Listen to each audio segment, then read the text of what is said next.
School Board session for March 23rd, 2023. First on the agenda will be our pledge tonight given by Dr. King.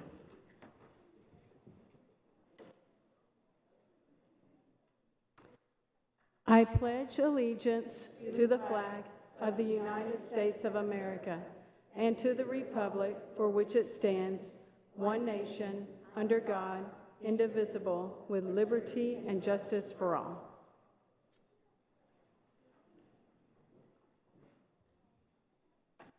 Thank you, Dr. King. Now we're going to have a moment of silence for our teachers and our students and everybody that is leaving tomorrow afternoon for spring break.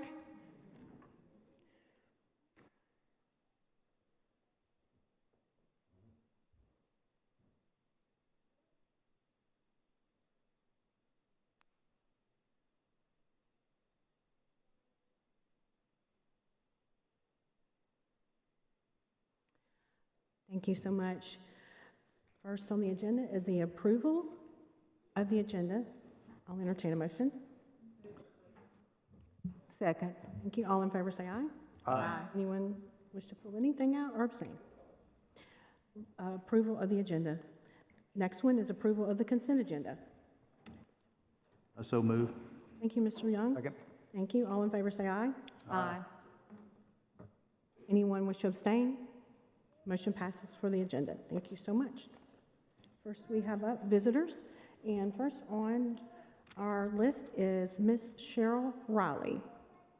Is Miss Riley?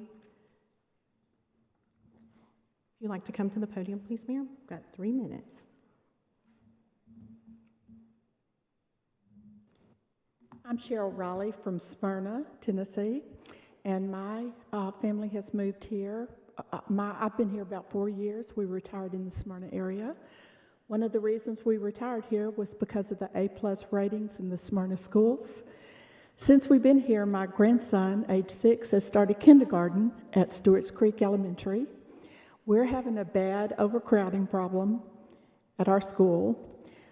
It's caused a lot of problems as far as scheduling and for our playgrounds. There are now 9 kindergarten classes with developments going on all around us. And so we know that this was just the beginning of problems, that next year is going to be an even more difficult problem as those developments come to pass and we have more families with children moving into those areas. I'm here tonight to advocate for buying land to purchase the new school, the land for the new school building. This will alleviate a lot of problems. Right now, we've been told that we're probably going to a lot of temporary buildings that may take up all of our playground space, that we may lose playgrounds, may lose equipment. It's already a tremendous problem for even those 9 kindergarten classes to be able to schedule the adequate playtime and movement time that the teachers and the students need. The classrooms are very overcrowded. We've had to take in classrooms right within the building. We've had to make storage closets into classrooms. As you know, they're using the stage as an enrichment classroom. All of the volunteers that we have on our PTO no longer have a place to meet or to assemble things for the school, so we've been having to meet in individual homes outside of the school. Even pickup, everything has been a major problem. Parent-teacher conferences have been a problem because of the inadequate parking for that many students to be able to meet with parents.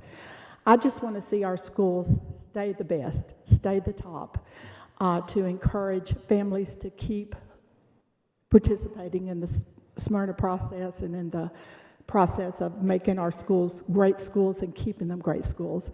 So I encourage you to please, we're behind the curve already, to give that land so that we can have a school built, which is going to take some time anyway, so we're already behind the curve. Thank you for considering my request, and I have research if anybody needs to know anything about what we need as far as classroom size and adequate play areas and things like that.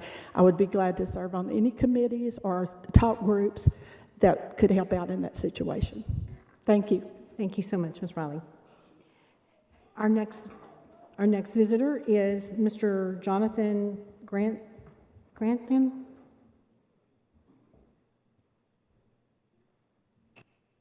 Jonathan Grantlin, what is that? Grantlin. Okay, Grantlin. Is he here? Okay, I guess that's all our visitors. Thank you so much, Ms. Raleigh. We, every single board member here has been to the Stewart's Creek campus, and we are very well of the overcrowding. If we had the money, we would have already started building out there, and if we had the land. But thank you for your comments. Next up. All right, next we have our spotlights. So our spotlights and recognitions kind of run together today. So this is our favorite part of our board meeting, at least my favorite part of our board meetings. So first, we are going to recognize our finalists in the Regional Amazing Shake competition through Rutherford Works. Ms. Baltimore, do you want to go ahead and come up as well while I'm kind of reading some of this? So first, we want to recognize, are you going to announce their names too? Absolutely. Okay, well, perfect. I just wanted to read out just real quick. I believe Greg is here. Is Greg here from the chamber? I thought I saw him. Do we have anybody else from there? Yep, I see Essence over here. So I see a lot of our chamber people here. So thank you guys for your partnership and allowing us to do this. We appreciate that partnership and helping with our kids. So I'll turn it over to you, Ms. Baltimore. All right, thank you. I'm joined by Christine Bryan, our secondary school counseling supervisor. We approached the Rutherford County Chamber of Commerce, and Rutherford Works decided, yes, they would join us in bringing back the Amazing Shake. And we're very excited about this competition because this is a competition that allows students the opportunity to practice the skills they need to become successful professionals in our community. So we have a quick video to show you so you can get an overview of what it is like, and then we will introduce our finalists. And I'm Ryan, and we're standing here in the middle of the RCA 2019 Amazing Shake.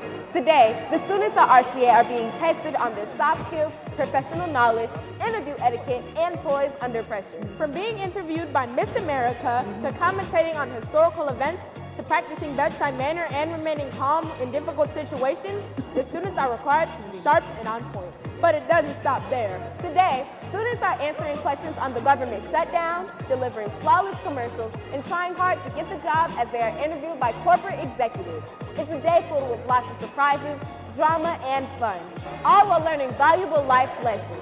The end of round one brought excitement, cheers, and pandemonium. And now, the finalists move on to round two as we continue on our journey to see who will be the winner of this year's RCA Amazing Shake.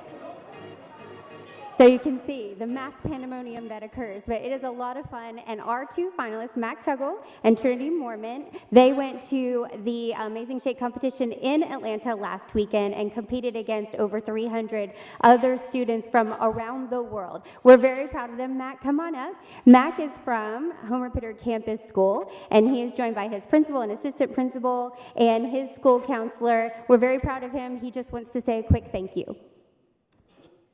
Wow, so as I would love to thank everyone here for this opportunity to come to the Amazing Shake, and I'd like to thank the Chamber of Commerce for everything they've done for me. And one thing I loved of everything about the Chamber of Commerce was when we went to the airport. First of all, I've already been meeting friends, and I had everybody there I felt like was supporting, and they were just a great support for me. And one of my friends that I met there, Luke McLeod, he was really nice and he supported me. And just everything we did, everybody helped me get to where I am now. Thank you. Thank you, Mac.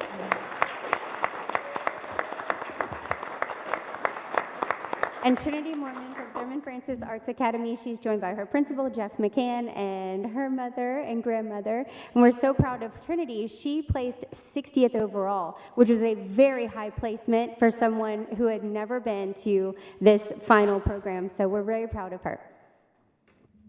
So yes, I would just like to say thank you to Rutherford Works and the Chamber of Commerce also, just for allowing me to have this great opportunity to go to Atlanta, Georgia for the first time ever. So thank you for my new friends that I've met and just everyone being so supportive.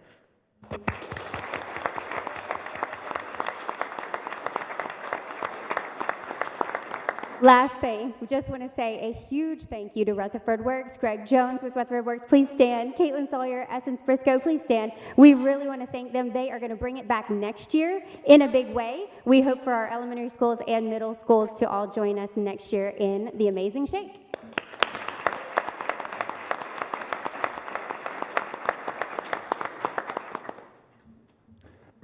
All right, and now continuing on with recognition. So next we have Blackman Middle School and the girls basketball team. So congratulations to Blackman Middle School girls basketball team. They are the 22-23 TMSAA Class AAA state champions. This is their second.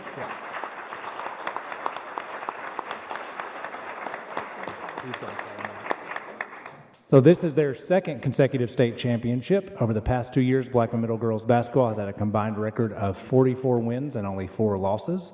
And I'm going to turn it over to our athletic director, Coach Harris, to tell us a little bit more. First of all, I want to thank the board for allowing me to be here. And it's quite an honor, first of all, to introduce these. Well, I'm not going to introduce them all. The coaches are going to do that. But these student athletes are outstanding young ladies. And the first thing I noticed when I talked to one of the coaches when they came in, it's the little things. Me being a former coach, I always like to see young people arrive on time. There were no stragglers. They all came in on time. And they're very disciplined. I watched them the last couple of years. They are an outstanding, disciplined basketball team. They really play together. It's been a joy to watch them, and to win consecutive state championships, that is very hard to do. And to go undefeated, that's an extremely difficult thing to do, but they were very disciplined, and I'm very proud of them. And I want to emphasize student athletes. That's the main thing I'm very important of. And we've got some outstanding student athletes in this county that we should be proud of. But Blackman Middle has done an outstanding job, and their coaches. So I'm going to turn it over to their assistant coaches to kind of talk about the season, and they're going to introduce some of the players.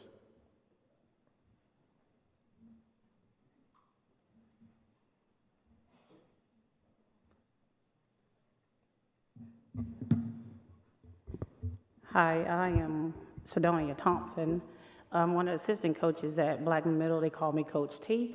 I'm also one of your lovely school social workers. So I wanted to put that. You got double duty. Yes. Just to give you an overall about our season, like Dr. Harris just said, it's a very special group. Our overall record, like you said, was 44-4 for the past 2 years. We were 21-22 season, record of 19-4 last year. Rutherford County tournament champions, sectional champions, and TMSA Class AAA state champions. This year, 22-23 season, we won an undefeated season of 25-0. Regular season champions, Rutherford County tournament champions, sectional champions, and TMSSA Class AAA champions. To a little side note of that, we are the first and only team in the state of Tennessee to be state middle school champions since they've introduced that. So the first 2 or 3, the first one they had was during COVID. The boys went, our boys went, but we didn't go. But since they've been doing it, our girls middle school team has been the only one, and the first and only one to state back-to-back champions. So if I could just introduce our lovely athletes, and I'd be remiss if I didn't introduce our other assistant coach, Chastity Cook. She's also on the staff. She does a great job with our girls as well. And our first of all, I will go with our 8th graders who will be moving on to high school, whichever high school they're zoned for. First, I will start with Carrington Jackson.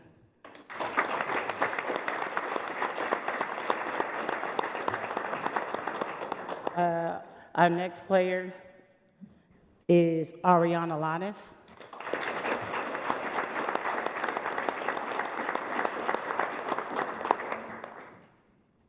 Our next 8th grader is Nautica Tomlin.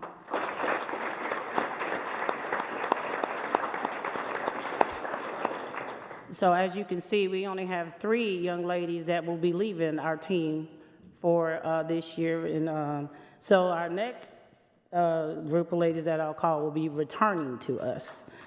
So our 7th grader that will be a returning 8th grader is Amari Divins.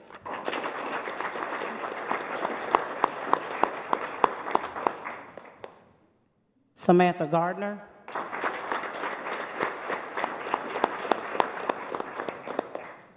Layla Hall.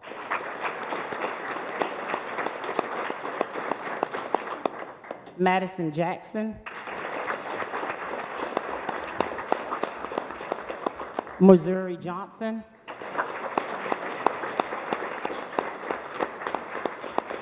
Destiny Liggins.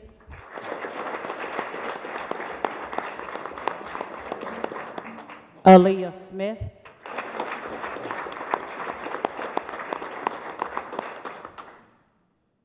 These ladies that I just called will be 8th graders returning to us. So our next group that I'll call will be our current 6th graders who will be returning 7th graders. Our first one is Anaya Alexander.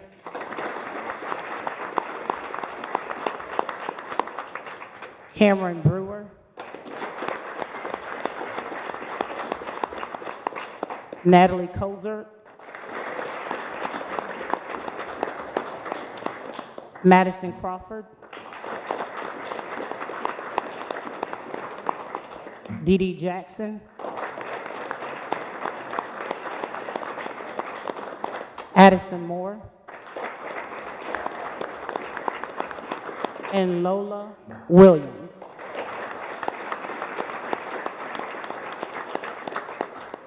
Once again, these are your back-to-back state champions of TMSSA middle school basketball. Blackman Flames. Let's go.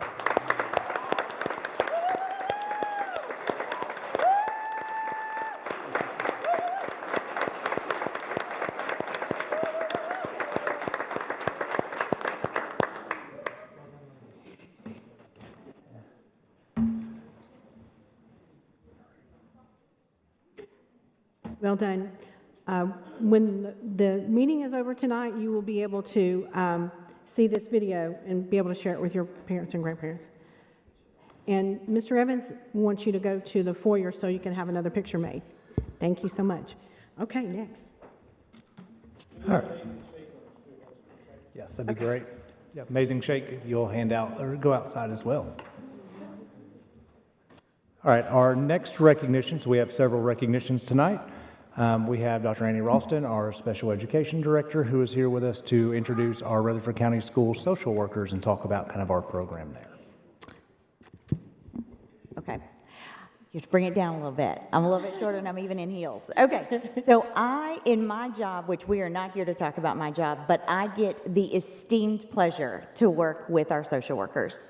They have been described by many people in this district as passionate, helpful, courageous, inquisitive, compassionate, empathetic, steadfast, tireless, thorough, good listeners, resourceful, perseverance, and patient. I describe them as team players, angels, builders of bridges, servant hearts, student first, kind, and heroes. They matter in all of our buildings with all of our students. They are here to serve and here to help. There's several of them here tonight, not all of them, so you have a list in front of you, but I want to introduce the ones that were able to make it. Miss Sidonia Thompson, if you'll stand, please. Oh, she's outside. She is outside. She is here dual, okay? She works with Blackman High and Blackman Middle. Miss Stephanie Bennett. She works with Barfield, Christiana Middle, and Christiana Elementary. Miss Eileen Woodside works with Stewartsboro, Smyrna West, and Transition Academy and Project Search.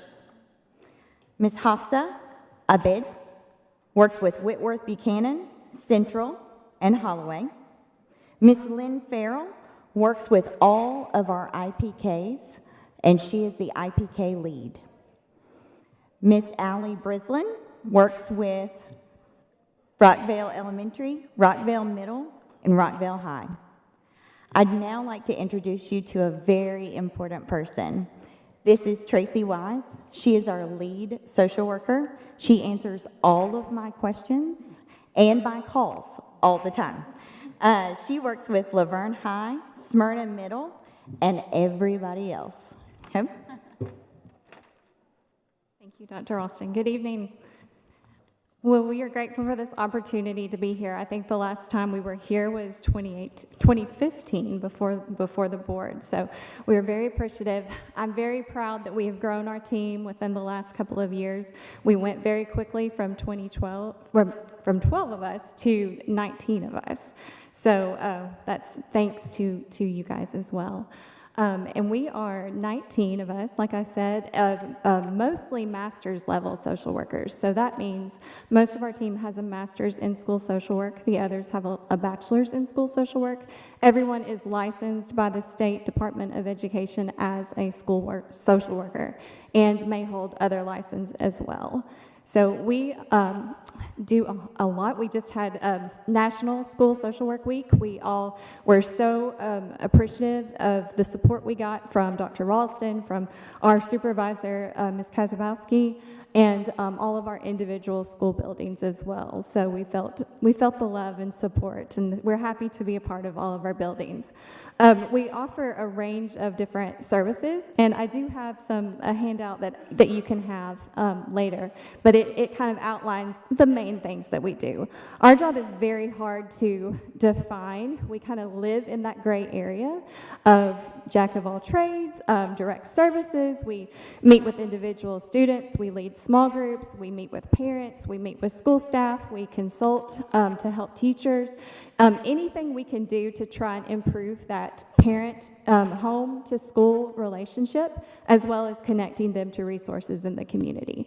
So like I said, that ranges from attending meetings, providing direct counseling, working with our behavior teams, our autism class teams, our RISE and high school teams, just a range of different services. We also do home visits, and I just mainly advocate for whatever students need to eliminate the barriers that are going on that are keeping them from being successful at school.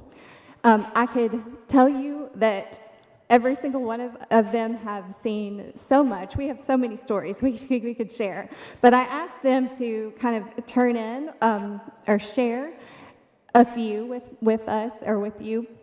And so I put them in a document that I hope you will take the time to read later. So like I said, we will have those for you. But once again, thank you for your support.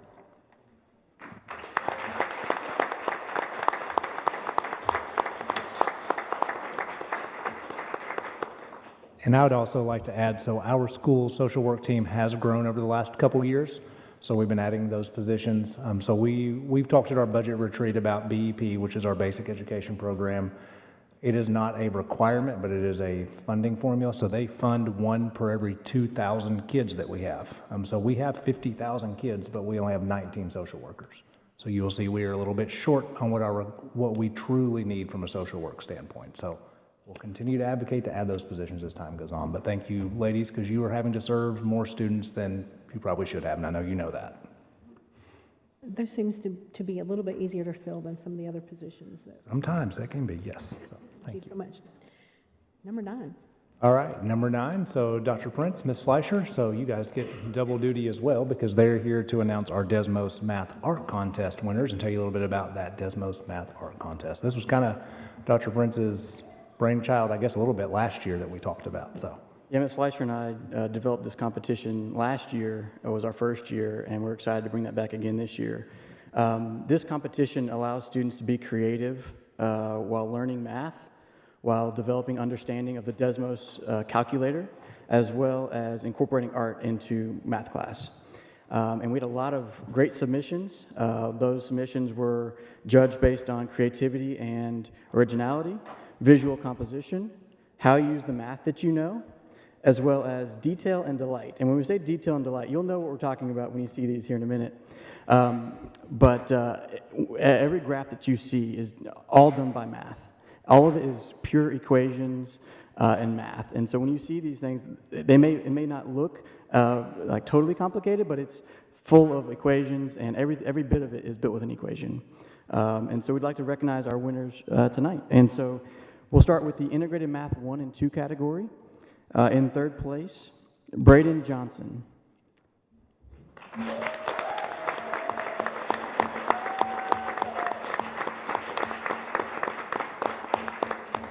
Braden is from Holloway High School and created this in memory of his grandfather, who when leaving for work would say, "Headed to the salt mine."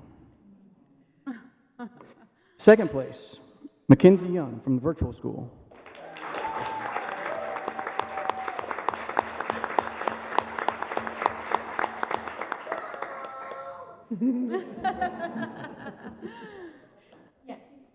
Mackenzie created this Raven and Kumu characters, and these were based on characters that she originally came up with in elementary school. And in first place for Integrated Math 1 and 2, Rusha Shawathi from Central Magnet School.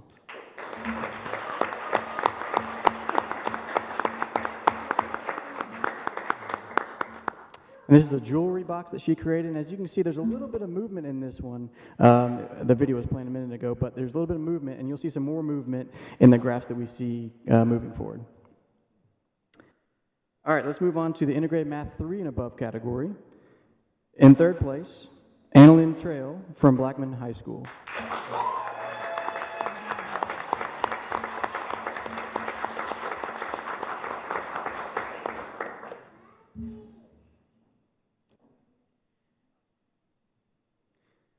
A great depiction of bubbles and bubble wand. All right, second place, Keller Hossman from Blackman High School.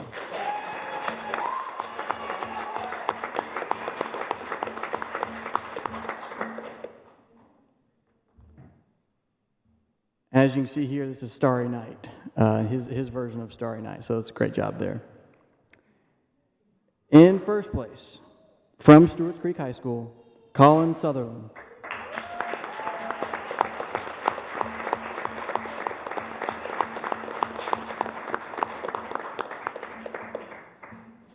And as you can see here, it's a rocket ship taking off, and then, wait for it.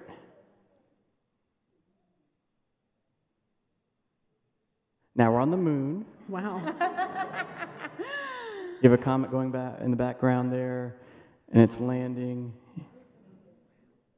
And it's just amazing all the detail that goes into this and the time that was spent in all of these. But you can see the little parachute at the end.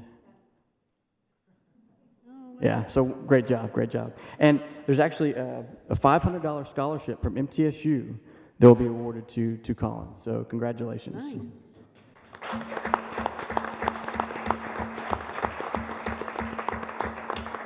And last but not least, we actually have a teacher category. And our winner for the teacher category is Jonathan Anderson from Stewart's Creek High School.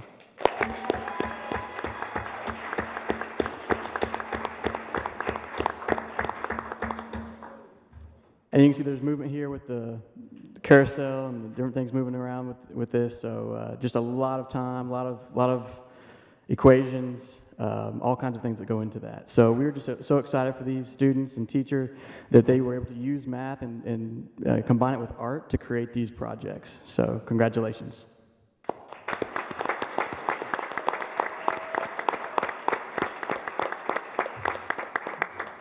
We're going to take a picture out. Perfect. Melinda, Kyle, thank you for that. So very nice job. Thank you so much. That's awesome. I would also like to announce that since Dr. Chastain is not here, Melinda, you did a great job handing out those certificates. Awesome job. Well, that's a little unfair. I know, that was unfair a little bit. That was good. Maybe there were a couple less, time. maybe a couple less than last time.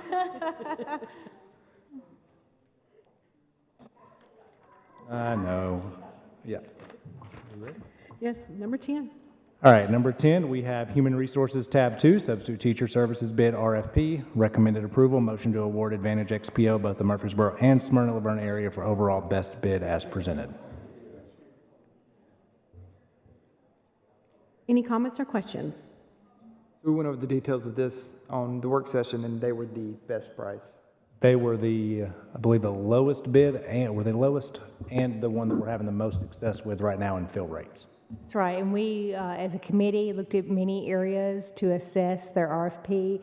We looked at their total fees and other relevant issues, how they met their record-keeping requirements, their fill rate for large systems and their plans to improve, their recruit, train, and retrain, and their employment-related issues, how they handle their corrective actions.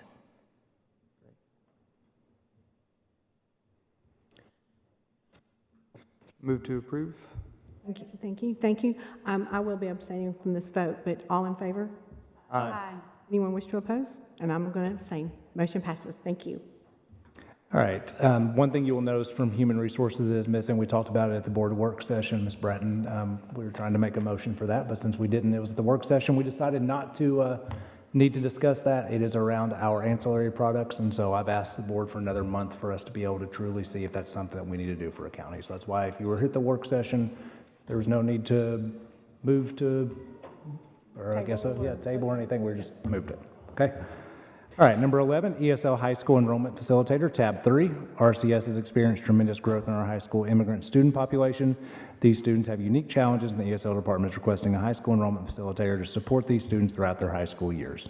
Many of the high school immigrants have interrupted schooling, and this presents challenges in scheduling students within a time frame for successful graduation. Without an advocate who can create a solid graduation plan and offer a system of support as well as accountability, many will drop out of school. This position will be funded federally by Title III funds. Recommended approval, motion to approve the ESL High School Enrollment Facilitator is presented. Any comments or questions? Move to approve. Thank you, Ms. Rosales. All in favor say aye. Aye. Anyone wish to oppose or abstain? Motion passes for the ESL facilitator. Number 13. All right, next we have our curriculum and instruction, tab 4. So this first is our textbook adoption report from Form ED 5009 and Textbook Certificate of Adoption Report ED 2153. School systems are required to submit a textbook adoptions annually on forms provided by the Tennessee Department of Education. The elementary, middle, and high school textbook committees recommended purchasing the math textbooks listed below beginning 23-24 through the adoption cycle of 28-29 school years. You'll see kindergarten through 5th into math by HMH, math 6 through 8 Envision Math by Savas, Algebra 1, Geometry, Algebra 2, Envision Math Tennessee Savas, Pre-Calculus, Pre-Calculus Graphical, Numerical, and Algebraic, Savas, Calculus, Calculus Graphical, Numerical, and Algebraic by Savas, Statistics, Statistics and Probability with Applications, Bedford, Freeman, and Worth, AP Calculus, Calculus Graphical, Numerical, and Algebraic, Savas, and then AP Statistics Updated, the Practice of Statistics, Bedford, Freeman, and Worth. Recommended approval, motion to approve the math textbook adoption for the elementary, middle, and high schools as presented. Before we make this motion, Ms. Haley, are you the only coordinator here tonight? Would you come up just a minute? Uh-oh. We missed you the other night. We missed you, so we're going to pick on you. I just want you to repeat what we said the other night about how much these teachers get paid to do this. Nothing? Nothing. Yes. There is no way that anyone who has not been on one of these committees can understand the dedication, the expertise, the knowledge, the content knowledge, and just the love, literally, for the subject and for Rutherford County that goes into this. And I wanted to make sure that you got to hear it because you didn't the other night. And I will just say this, I was so impressed with, I can only speak to elementary, but our committee and how much they truly would dive into it and the conversations they had and the things they asked each other. And they went back outside of that meeting and worked in that and taught from it and talked to their kids about it, their students to find out. Yeah, they test them on students. They, everything. They team teach. They do everything. And we as a board want to thank the textbook committees, all of them. You just happen to be the one that's being picked on tonight. Yeah, for all that y'all have done to get to this point. Years ago, I had the privilege of serving under you on a textbook committee. There you go. Thank you for saying that, though. I didn't pay Thank you. Did I? No, you didn't pay me. No, sorry. Yeah, thank you so much. You're welcome, that. The other part Thank I you. would add is that, yes, absolutely. Yes. The part that was unique for this textbook adoption is teachers truly had to be passionate about their craft because they, for especially elementary and middle, had to, at times, choose to give up power hour tutoring, which was paying them $50 an hour. So they had to choose to volunteer their time instead of getting paid to do something. And so they truly had to be passionate. Maybe. Yeah, kind of. Yeah. Thank you, thank you, thank you. Any other further comments or questions? No, but I sure would like to make the motion to approve. The floor is yours. Second. Thank you so much. All in favor say aye. Aye. Anyone wish to abstain or oppose? Motion passes to approve the textbook. Thank you so much. All right, thank you. Number 2 is a continuation of our current science adoption selection. So due to the extension of 2 additional years to the state textbook adoption cycle for science, it's recommended the current science textbooks and digital resources for elementary, middles, and high school be purchased for the 23-24 and 24-25 school year. You'll see our selections for K-5 Science. We like to continue with Inspire Science by McGraw, Science 6-8, 2019 Tennessee Science, Savas, Science 9-12, Chemistry, Matter, and Change, McGraw-Hill, Science 9-12, Tennessee HMD, Next Generation Physics, Houghton Mifflin, and then Science 9-12, Environmental Science, Your World, Your Turn by Savas. Recommended approval, motion to approve the science textbook and digital resource extension for elementary, middle, and high schools as presented. Any comments or questions? And this, Dr. Sullivan, you said Tuesday night, this is in for next year's budget. Yes, this will be part of next year's budget cycle, but we need to go ahead and have approval to move forward with that, because otherwise if the board chooses not to, we have to start the entire adoption cycle over from 2019 again and work on 5-year-old materials. So. Move to approve. Thank you, Mr. Tidwell. Is there a second? Thank you so much. All in favor say aye. Aye. Anyone wish to oppose or abstain? Motion passes for the science adoption selection. Number 13. All right, thank you. Number 13, Facilities and Construction, tab 5, so request for open high addition and renovation bid. On Thursday, March 16, 2023, Purchasing and Engineering Construction received bids for the site work and construction of the additions and renovations for Oakland High School. All bids have been reviewed, and Engineering Construction recommends Robert S. Biskin and Company's base bid plus alternates numbers 1A through number 1D for a total bid of $54,880,000. Engineering recommends motion to approve the request and move forward to Health and Ed with a request for funding in the amount of $61,580,000. The breakdown: construction, $54,880,000, construction-related contracts of $1 million, fixtures, furniture, equipment, $2 million, design, $2.2 million, site, $1.5 million. Total request for $61,580,000. Recommended approval, motion to send to Health and Ed for Robert S. Biskin and Company base bid plus alternates bids for $54,880,000 and a total project request for funding at $61,580,000 as presented. Lots of zeros there. Any comments or questions? I'll entertain a motion. I move to approve. Thank you, Mr. Young. Is there a second? Thank you so much. All in favor say aye. Aye. Anyone wish to oppose or abstain? Thank you so much. Motion passes. Number 14. All right, number 14, purchase of property. The Blackman property, City of Murfreesboro, has issued a will serve letter to provide sewer to schools on the Beatty property.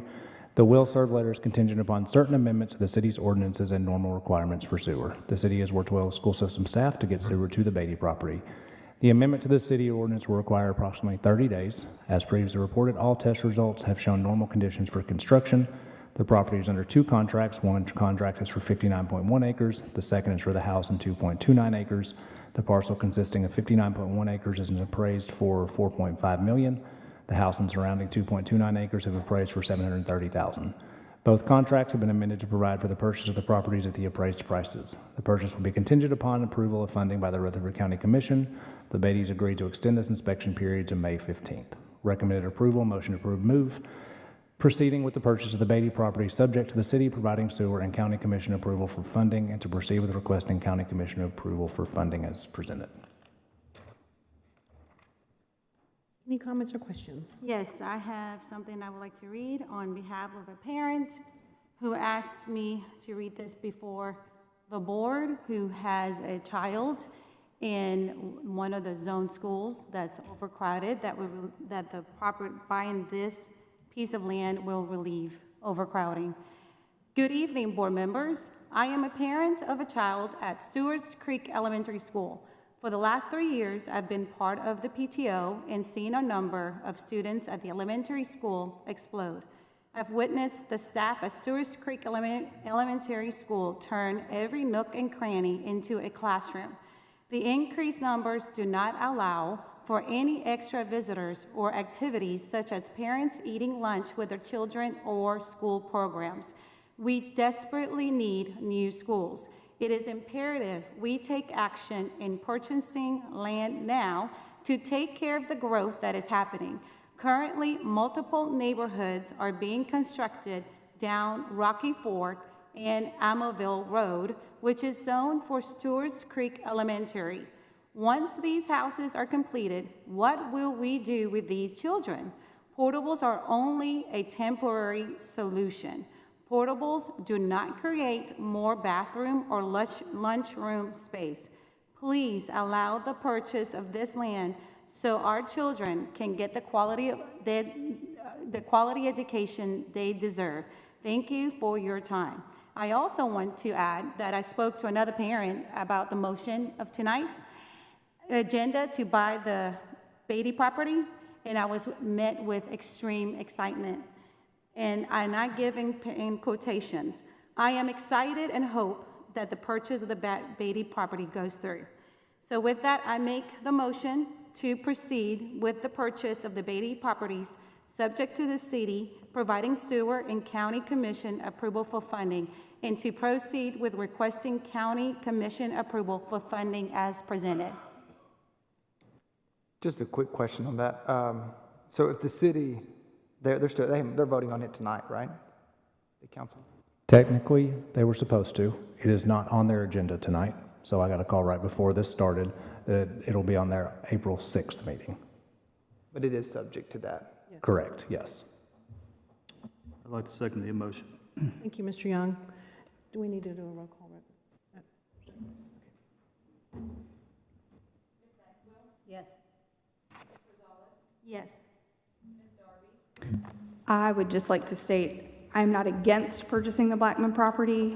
I would prefer to see it postponed and have us come back after the vote, because I just don't agree with voting on this without knowing 100% for sure that we have access to the sewer. So for that reason, I'm opposing.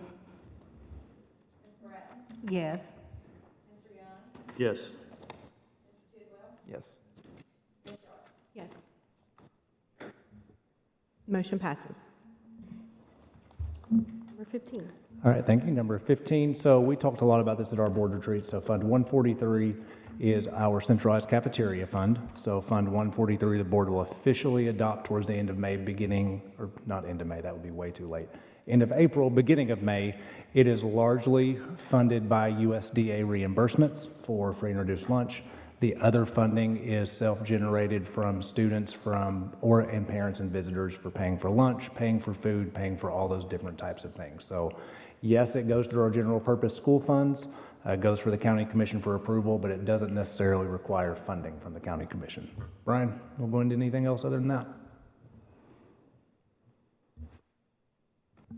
Only thing is it doesn't go through general purpose. It's its own fund. Sorry, not the general purpose, through the county commission. Yes, I just sorry. want to make sure Yes, that everybody good point. understands that. The only other thing is basically what we're doing is it looks like we're increasing some of the line items in there just to fund additional travel, additional PD, additional equipment that's needed in the cafeterias, as well as some additional delivery vans and point of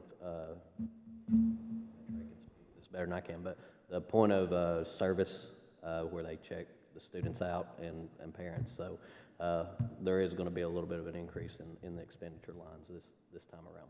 But it should be covered with either revenue or money that they are required to spend because they can only have a certain fund balance, correct? They do have an extremely high fund balance, and so, well, I wouldn't say extremely high, but it's higher than what the state allows them to have. So yes, I mean we'll be covered by that for sure.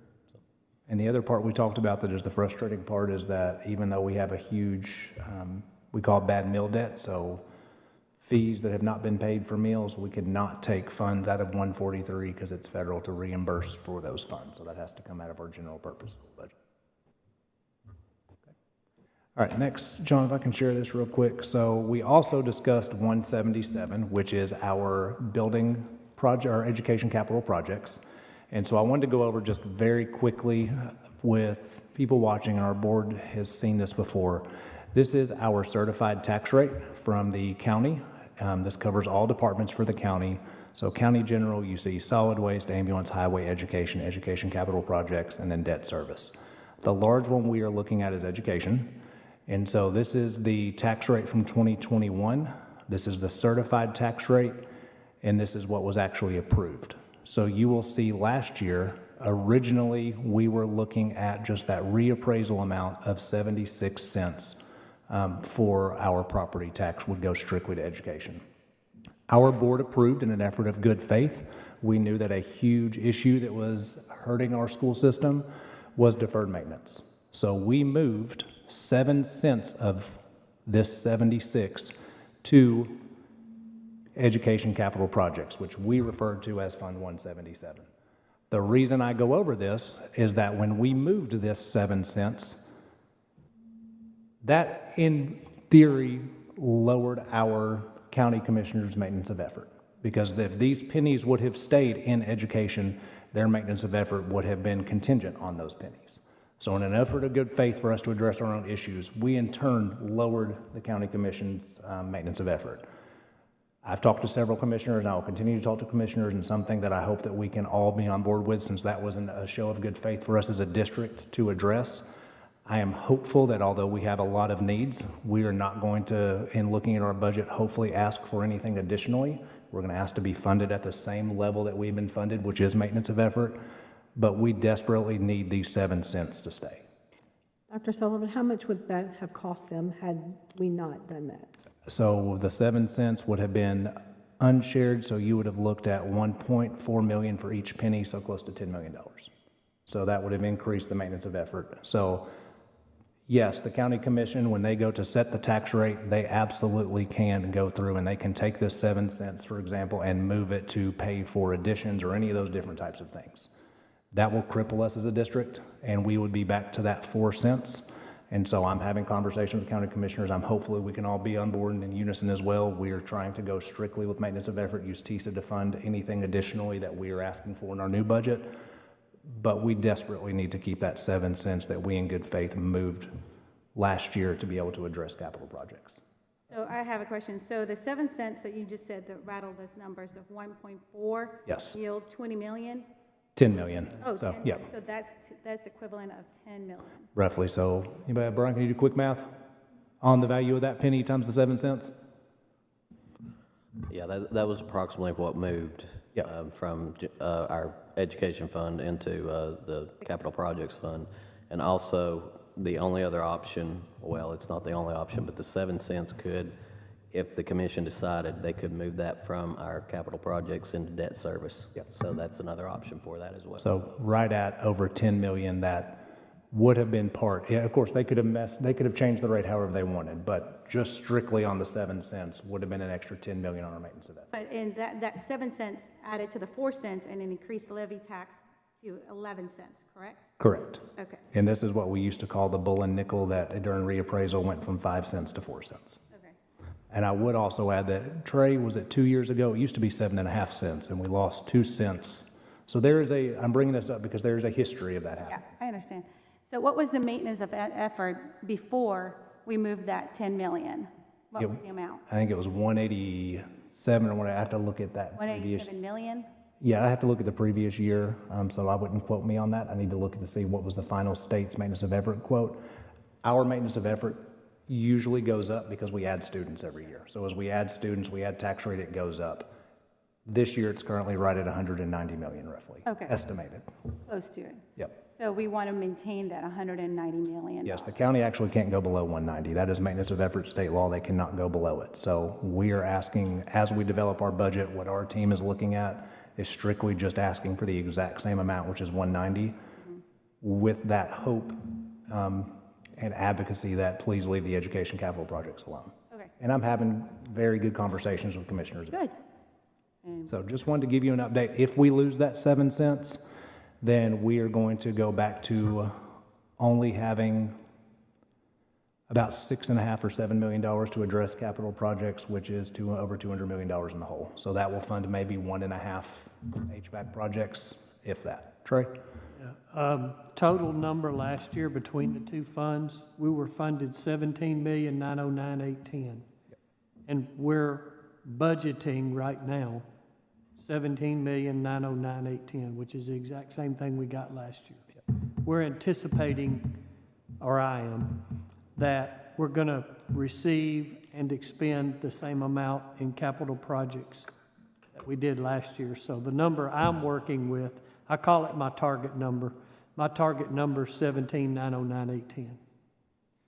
Considering how far we are behind on deferred maintenance, I hope that the county will see this as a good faith effort that we are trying to be responsible with the funds that we do have. Yeah, if we weren't being good stewards of money, we would have left that money where it was last year. Exactly. Yep. So I feel good about that, but it's conversations that you will continue to hear us have, and I'd appreciate the support as we have that. That's what we're looking to do. We're trying to be fair stewards, so.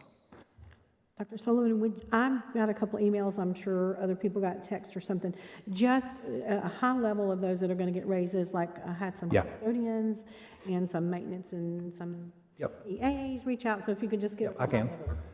Dr. Anthony, do you have anything on insurance? And then I'll go ahead and go into director's update. Nothing, we have our next meeting next Thursday, but nothing other than what we have back on the agenda. And our next meeting is down to 1 member, correct? That's correct. So we're moving from the 3 members down to 1 member, and Suzette is going to serve as our 1 member. I believe she'll serve as our 1 member moving forward with the county commission.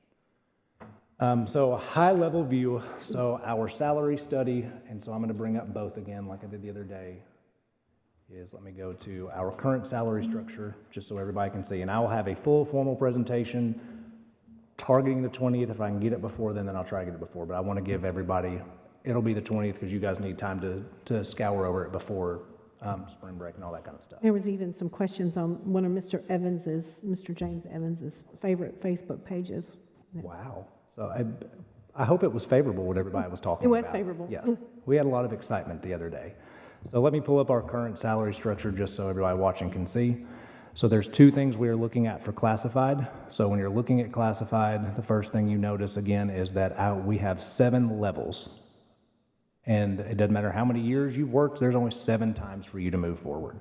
Then we have all these different skill levels as well where everybody has kind of been placed. So in working with our salary study group, so they had a couple things, and I'm going to scroll down to it.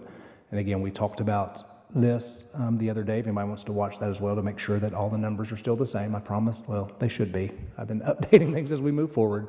But they suggested a starting salary of $15.40 for our lowest level job, which is R101. We currently call that level 1, which is where our custodians are. We then built in a 5% raise. And so in building into the 5% raise, yes, there is one right here, R100, that is 10, but we don't have seasonal workers right now. That just leaves it there in case we need it. That would bring a brand new 0 years experience custodian to $16.17 if approved. We have our EAs in that line as well. And so you'll see over here, we have custodians, food service worker, a general education EA, ISS EA, bus aid EA, and then again, I still don't know what the clock keeper is. I still have to figure out what that position is. Next was a special education EA and a behavior EA. They are on R102, which starts at $16.98. So then you kind of move on from there from beginning for bookkeeper's proposal of $17.83. These numbers you will see off to the right have a 5% grade progression, so it's not just numbers made up out of the sky. Every time you move down a level, there's an additional 5%, which is separating those. The next thing that is the most important is that, as we talked about right here, our people only currently get a raise after they meet a certain number of years. What this does is it breaks into a step raise every time that they gain a year of experience. And so that will be helpful. Where the calculation is coming in now is determining if somebody currently is on a, let's just say, let me pull that out. Let's take a custodian, for example. A custodian is at year 25. They would be topping out at $18.10 right now. If I transfer that exactly over to the salary schedule, that would take a custodian with step 25 all the way over to $24.26, so almost a $6 raise. That is not a sustainable model for us to do for an implementation standpoint. That is not what the salary study group proposed.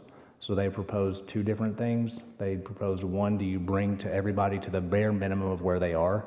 And you'll see that was only a 3.9% adjustment. We were targeting 5.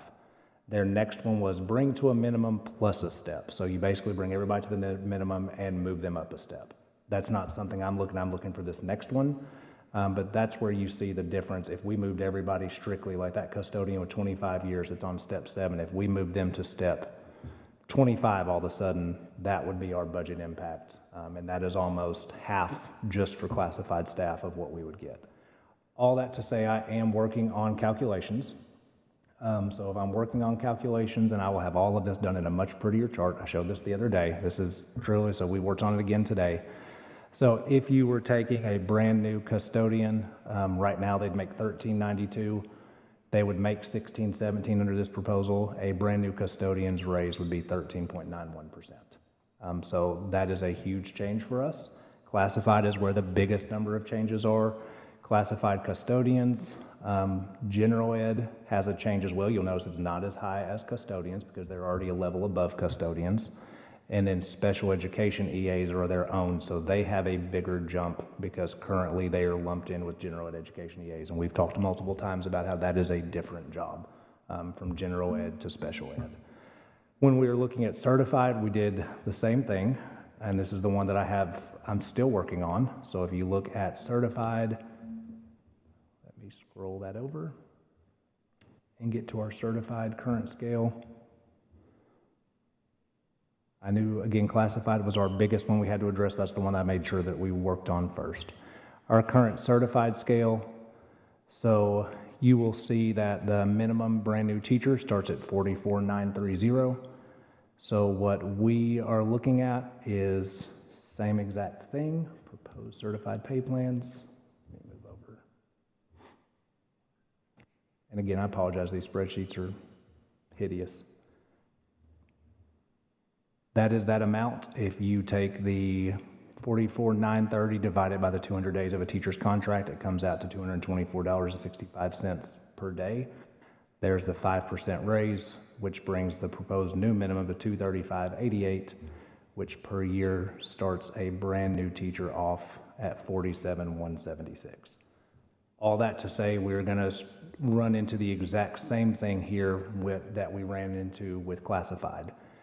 And so you have several years that there is not much of a step increase whatsoever. So like this year, for some reason, you have over a $2,000 raise from year 8 to year 9. And then the next year, you go up $610. I don't really know the rhyme or reason for that. That's just the way it has always been and the way it's been calculated. So we're going through and building in a actual percentage when you move from one year to the next. It's not the same. I'm trying to match kind of what we have currently to get us more in line so that there's still a step as you move forward. The other thing you were going to notice is this step does go past 21. We currently stop at year 21, and this continues past 21. So just like with classified, what I have to work on next is with certified staff, I need to figure out where can we place people and come up with a scale for the board to approve. And you can kind of see I'm working on that right now, is that if you're looking at certified, where can we hit that 5% roughly threshold with every one of these to see that I'm hitting? So hopefully that helps, and then I'll be meeting, I'll have this presentation to you, much more cleaned up version for April 20th, and I think that we just had a collaborative conferencing meeting with Dr. Anthony, so I'm going to hopefully be able to have all this ready for them by April 18th. I can sit in on that meeting for them. I'm really glad that we're doing this. I think that given, this will be more competitive against other districts. Correct. And then spreading out, having those block years where you didn't get paid any extra for 3 or 4 years at a time, the incentive is far less in that regard. So I think it's a good plan so far. It should be, and that's something else we talked about. So I've had several calls from our funding body about where, I don't think we can fund a 5% raise for you, so that we've talked about, we're not asking you to fund a 5% raise. We're asking you to basically meet the minimum of what you have to do legally, and we will figure out how to do that within the funding we're getting from TISA. So would you hear that argument? It's not necessarily yes. I guess technically they approve our budget, but they don't go through approving each individual line item. There's no line item. And what needs to be taken into consideration is the teachers that are leaving to go to Davidson County because they can make $10,000 more. If we do the steps and if we make it more equitable for them, they will stay. And that costs less money in turning over our staff and retraining and re-fingerprinting. And I mean, it just goes through the whole from A to Z. And I think we'll save money in the long run with that. And I do want to thank our teachers, because if it wasn't for two groups of people, one, our retirees who stepped up and came back to the classroom, the state helped tremendously. So I want to thank our General Assembly. They allowed retirees to come back and earn 70% of their retirement and their current rate.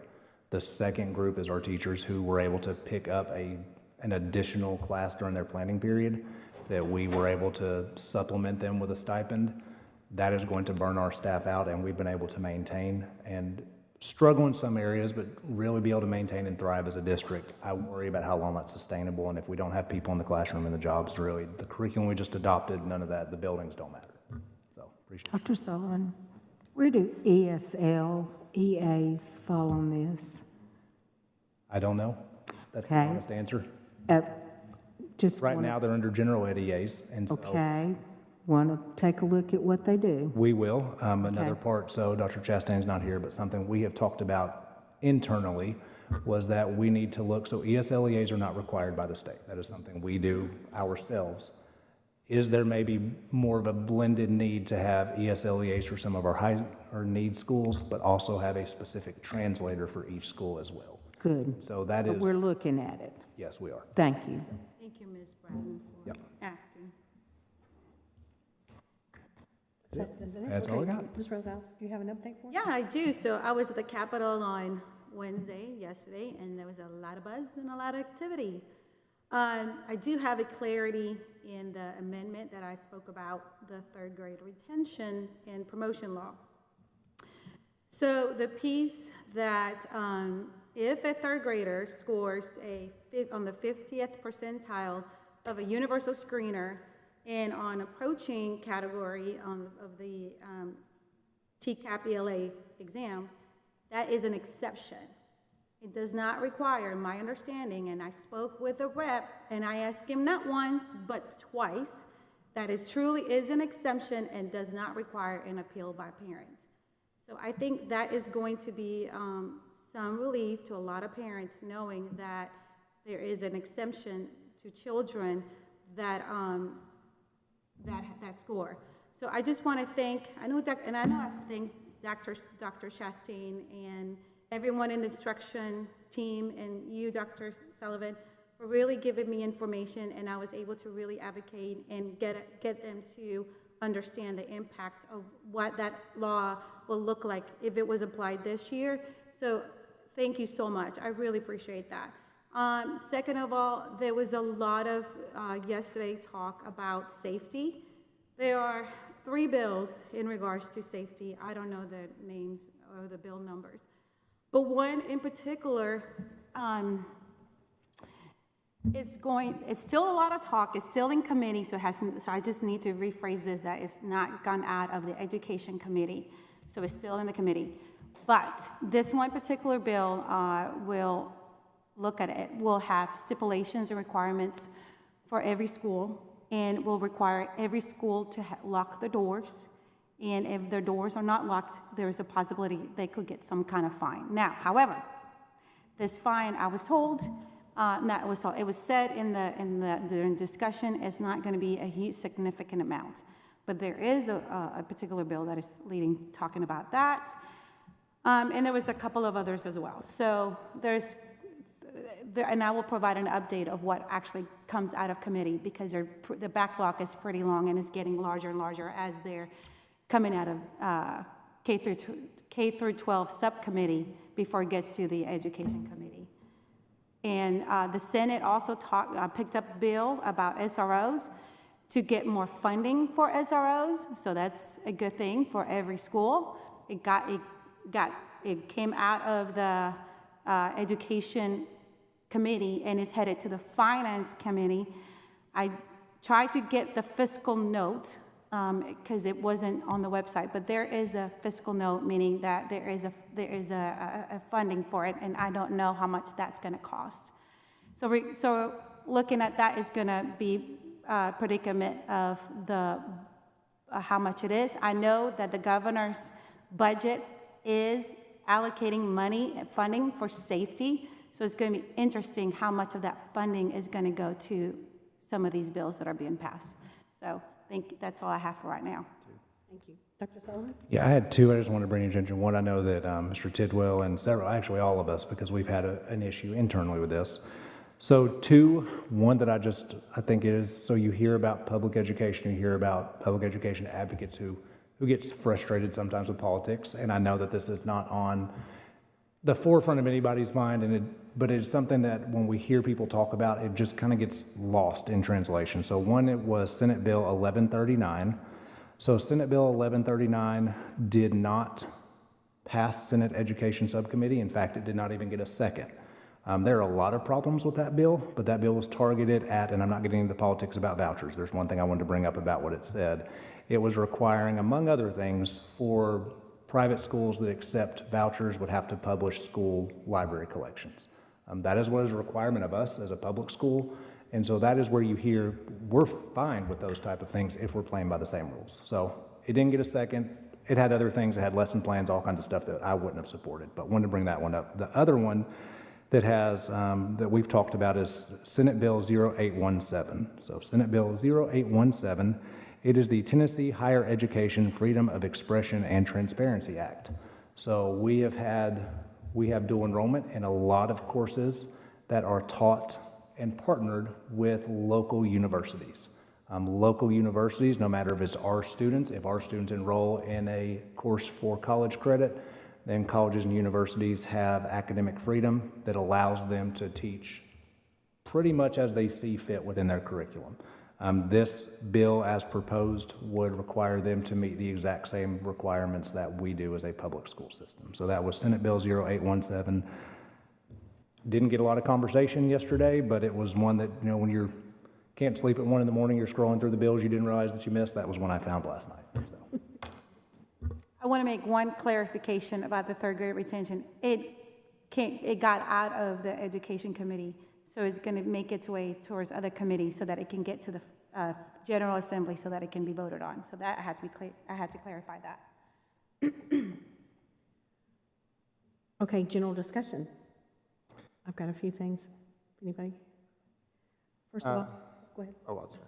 I was just going to say, ask a quick question. I think this was clarified. I just want to be sure that there was a mention again tonight of losing the playground. The playground would just be moved temporarily to put the portables in and then reinstalled. Is that correct? That's not necessarily correct. What was brought up tonight. The additional portables that we're looking at this year, we've worked with Tina. She doesn't want them on that side of the building because it's difficult to get students to the restrooms. So we are looking at an alternative location. The problem, and we think we have a solution, but the problem comes in, most of our municipalities are now requiring underground electrical service. When they do that, we don't have the flexibility to set portables around the building wherever we want to, because the poles that were above ground, we could drop a 110 transformer on it and drop off to the portables. That school was one of the first ones that is completely underground. So we are working with Middle Tennessee Electric to put us a couple of poles in so that we can put the portables in a different location. We think we have all that worked out. So there's been a lot of, and I don't do social media, but there's a lot of social media chatter about that. And we think we're going to be able to circumvent that for the additional portables that we're going to utilize, so there will not be any additional loss of playground space. So, Tralee, is the area that you're looking at, is it the one, that open space that's between the two buildings on this side, where there's like 3 trees in the middle? The wings?